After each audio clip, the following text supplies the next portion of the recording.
Hey everyone. Hey everyone, Rob Wiseguy 82 here. I'm going to do a review, first time in a long, well, second time, but it's been a while. Still here in Houston, and it's pretty nice outside, but it's a little rainy. So I'm just sitting here and read a bunch of books yesterday, the number ones that I got. Royal City, fantastic. By Jeff Lemire. I can't wait to find out more about that, but there was a lot to it. Beautiful artwork, but I think there might be something really special there. So this is going to be a review on a different book. I'll show you guys in a second, but share a beer with you guys. This is nice. It's called Hopadillo. You guys know I love the IPAs brewed in Texas. This is one of my favorites that I found here. Very good.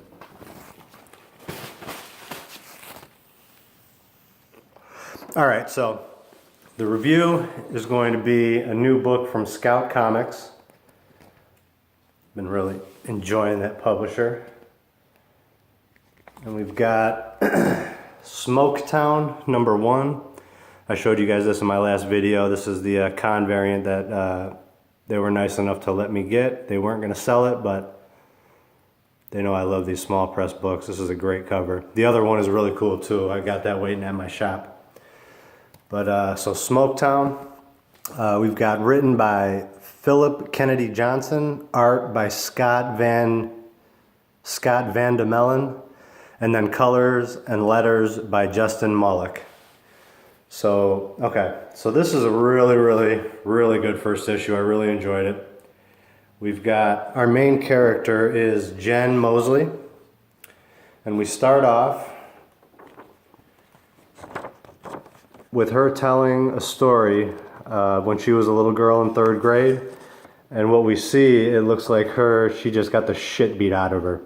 So she's cleaning herself up, seeing exactly, what happened, where, what the damage is, and looks pretty freaking brutal.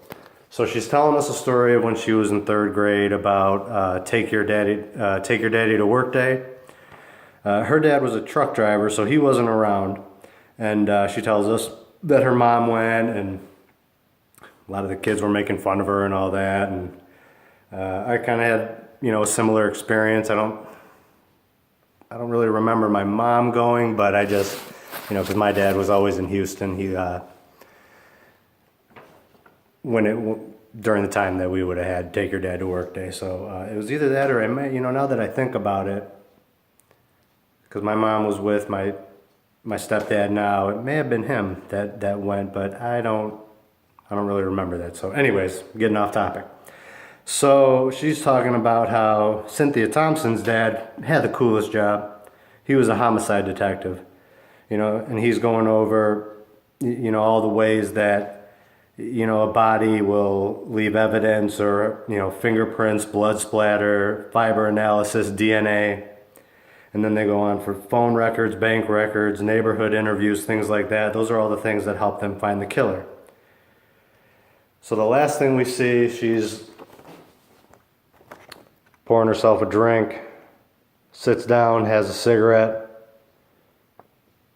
Kind of seems like she's contemplating what happened. And she says, I remember thinking getting away with murder is impossible. There's no way you could kill someone and not get caught. And then we turn the page, and I forgot to say, guys, this is going to be spoilers. I'll make sure and put it in the heading. There's going to be some spoilers. I'll try not to do it, all of them, but we'll see. So we turn the page, and then we see, panned out a little bit more. God, I hope I was wrong. So obviously, and we'll find out here, that this is her husband Marcus, who obviously beats the shit out of her, and she has had enough. And then she goes, and I love this panel down here, I'll show you guys. She goes talking about how her daughter Haley slept through the whole thing. Marcus was broken and crazy and violent, and he was getting worse. But I didn't want this. So we see her cleaning up, and I love the art, and it's you can really see the pain. She's, you know, talking about how it seems like she's got a couple of broken ribs, but this panel right here was really creepy with the wooden horse for a child in the back. Just really great paneling. So she's wrapping up the wound, making sure that she doesn't, you know, obviously it seems like she's getting ready to move the body. And then she's, you know, getting some makeup on, trying to cover up any bruises or anything she has. She steps out. Well, I kind of already showed something, but she steps out, looks like she's pulling the car around, and when she comes back up, she sees this guy here. This is our other character that we meet, Dale. Excuse me. Dale is one of the neighbors. Well, she freaks out. He doesn't see her, so she stops real quick, talking about how, oh man, he must be drunk again. And he's trying to actually get into her door, but his key's not working. So she's talking about how drunk he is, he can't even find his way in. So she's thinking, obviously this doesn't have anything to do with me or what just happened. So she goes around the corner, and then, you know, we meet Dale a little bit more, and he is super drunk and he's being loud and obnoxious. She's trying to get him to be quiet. So she's talking about how Marcus, you know, you're gonna wake him up and don't wake up the baby. And so she finally gets Dale into his room, goes back into her apartment, and starts dragging out Marcus. You can see right there. So she starts dragging him out, obviously to get him in the car. And when she's in the middle of doing that, Dale steps back out in the hall.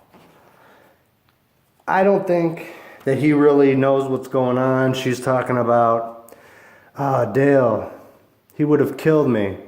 I know, Jen, I know, it's cool. He would have killed me, Dale, for sure.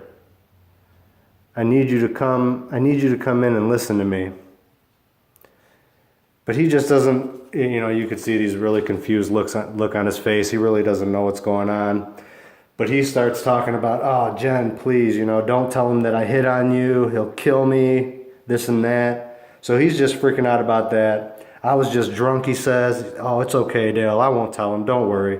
So that right there says that he doesn't think that she killed him or anything.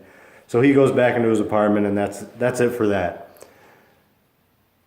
And then she's talking about, you know, Dale's known us both. And then we find out here that Marcus was in the military. He was over in Afghanistan. Once Jen and Dale fooled around when he was over there, but nothing ever came of it.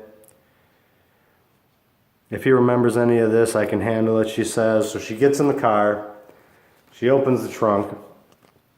But then it just goes over here to the panel where she's driving, and then we see some red and blue lights in the foreground. So she's freaking out, you know, thinking, what the hell is this? Of course this has got to happen. So some kind of a roadblock. We meet this officer. You know, he's talking about how, you know, they've had a lot of drunk drivers asked for license and registration, and kind of a tense scene. We can't tell much of what's going on. But then, you know, he's asking her what she's doing out. She's pretty quick on her feet, so she's talking about, she goes, oh, you know, he's asking what she's doing out, and she says, oh, you know, the furnace went out on the house and it's freezing, so she's just headed over to her mom's. The baby and her husband is already over there. But then she asks him to pop the trunk. So maybe that's where I won't show you exactly what happens there. So whatever happens, she ends up being able to get away from the cop. She's driving down the road. Let's see. I didn't reread this part again.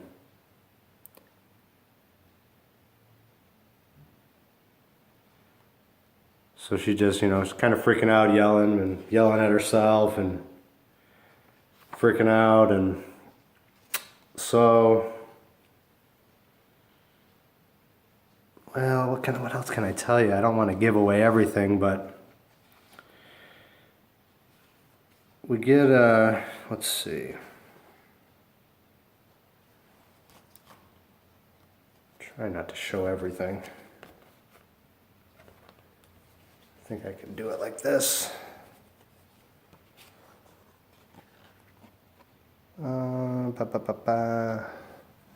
So we get right here, she's dragging him out of the car. She stops on a bridge, like she's gonna dump him over, make it look like he commits suicide or something. But, let's see. A drop of blood gets left in the car. They show an up-close panel of that. That was one of the ones that I covered up. But when she's dragging him, I will show you this. When she's dragging him, all of a sudden, Marcus isn't quite dead. But you can see he's on the verge. His words are, maybe I can get close. Come on, focus.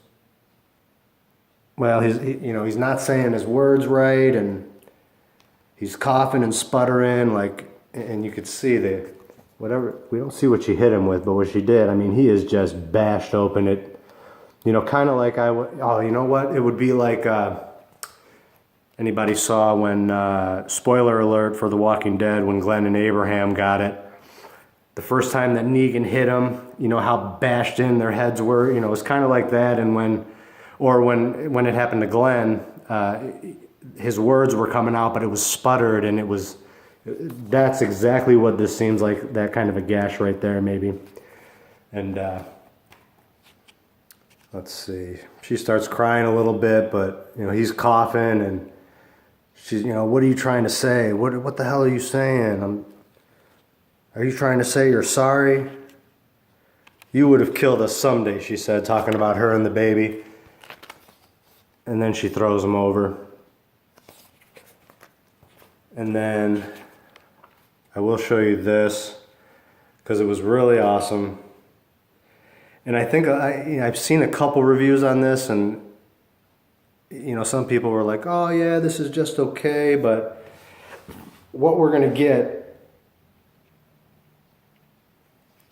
and I know there's got to be more, because the very last panel they show, she brought a bike with her to leave the car, but one little drop of blood, and it does say end right there, but it can't be.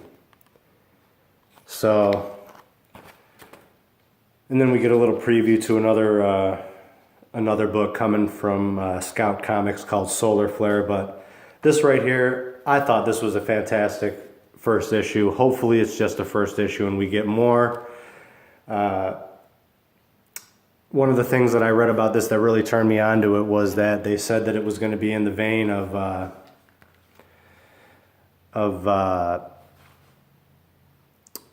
oh my goodness, Stray Bullets, Jeff Lapham.